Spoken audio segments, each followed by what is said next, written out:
आप लोगों की औकात है हमारे वहां के आर्मी ऑफिसर से इस तरह की बात करने की? आपकी इतनी हैसियत है क्या? आपको मौका दिया गया है कि आप अपने मुल्क की बात कीजिए, आप पाकिस्तानी आवाम की आवाज बनकर बात कीजिए। आतंकवादियों को पालने पोसने वाला आपका मुल्क है, आपकी आर्मी उसको सपोर्ट करती है, आप लोग सड़क पर उतरकर उसकी बात कीजिए। आप सुनिए बलूचियों की आवाज, बलूचिस्तान क्या बोलता है। ये कोई तमीज है आपकी?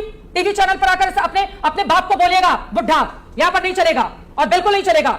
मैं आपकी आवाज ऑन करूंगी लेकिन बिल्कुल तमीज से बोलेंगे तभी। अगर आप बोलेंगे फिर इनको आप टाटा बाय बाय बोलिएगा पीसीआर। बिल्कुल कोई जरूरत नहीं है इस तरह के लोगों को टीवी चैनल पर बुलाने की।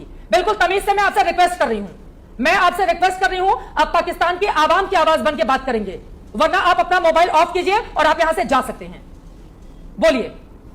अच्छा, अभी देखे मैंने पहले भी आपकी रेस्पेक्ट की। मैंने आपको बताया कि आप बहुत अच्छी जर्नलिस्ट हैं। आपने बहुत रिलेवेंट सवाल किया कि 11 दिन गुजर गए हैं, आप अटैक करें ना। आपके पास राफेल है, आपके पास नरेंद्र मोदी है, आपके पास अमित शाह है, आपके पास अजीत डोवल है। ये गधे सारे क्या कर रहे हैं?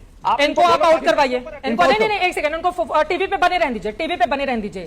सर, आप गधे की झुंड आपके वहां पर है, भेजते हैं और हम देख भी रहे हैं कि किस तरह से है। वो यूनिफॉर्म में गधे क्या कर रहे हैं मुझे नहीं पता, ठीक है।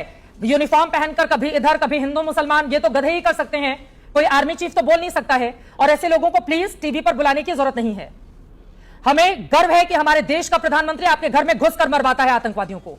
इस देश को गर्व है कि जिस दिन आतंकवादी हमला होता है उस दिन हमारे देश के गृह मंत्री सीधे जाते हैं उस जगह पर और वहां से पाकिस्तान को बड़ा संदेश देते हैं। तभी आप लोग बिलों में दुम दबाकर बैठे हुए हैं।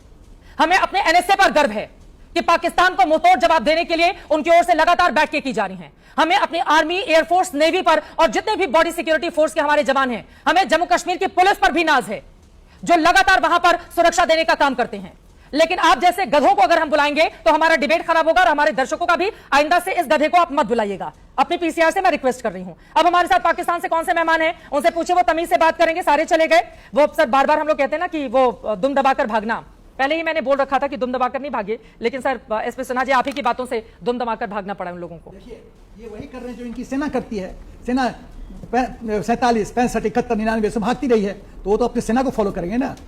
इरशाद बहुत बार बोला है कि हमारी best army in the world. तो मैंने पूछा बेस्ट आर्मी की परिभाषा बताओ, तो मैं तुम्हें परिभाषा बताता हूं। अरे इतने सारे मेडल आर्मी चीफ कौन सा जंग जीतने के बाद लगाते हैं, मुझे समझ में नहीं आता है। वो हारने का मेडल है, तुम समझते नहीं हो।